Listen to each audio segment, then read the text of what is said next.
Okay, so wanneer jy enige instandhouding op die dek moet doen, begin altyd om die dek af te trek. Dis hoekom hy modulair is, om die instandhouding vir jou makliker te maak. So dan gaan jy wys hoe doen jy dit.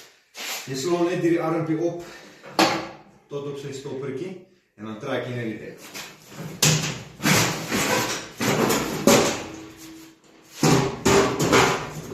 En dan doen jy dieselfde vir die ander kant. Want dan altyd om hierdie wiel net uit die pad uit te draai vir daai wieltjie wat hom gaan staan.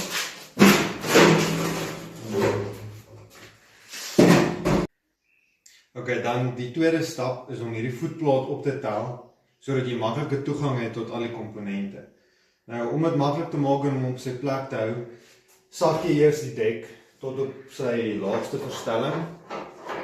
Dan moet ek hierso. So, dan as ek hom oplig, trek hom vorentoe, sak hom en daai het jy hom. Okay. Om die masjien se belde te ruil op die snydek, kyk op hierdie dop wat jy aftrek. So jy sien is daar 'n beltpad wat op vasbout is, so wat vir jou presies wys hoe die belt se roete loop. So daar is natuurlik om die tensioner pulley, om die radkassie en jou twee spindels. Okay, dan kom ek wys vir jou hoe lyk dit in die regte lewe. So jy begin deur albei belde gelyktydig bymekaar te sit.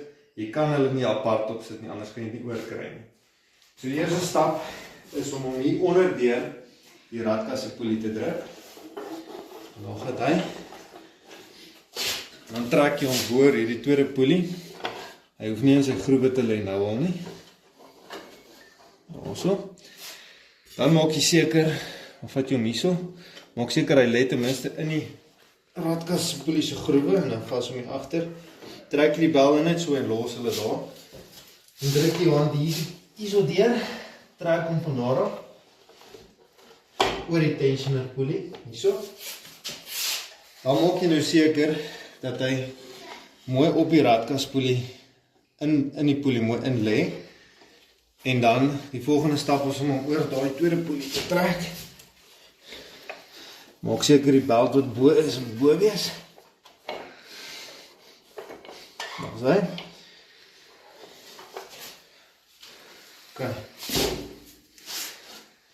Dan trek jy hom nou net styf dat hy in sy plek bly. Hierdie tensioner pulley het 'n spring wat die belt styf trek. So jy vat hom hier agter om hom te ontspan. Dan begin jy hier voor die belt op die pulley te sit. Trek hierdie tensioner pulley en dan draai jy hom hierso.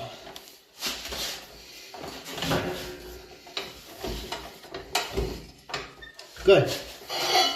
En dan kyk jy maar net laat alles mooi in hulle groewe loop en dis dit. Alraai.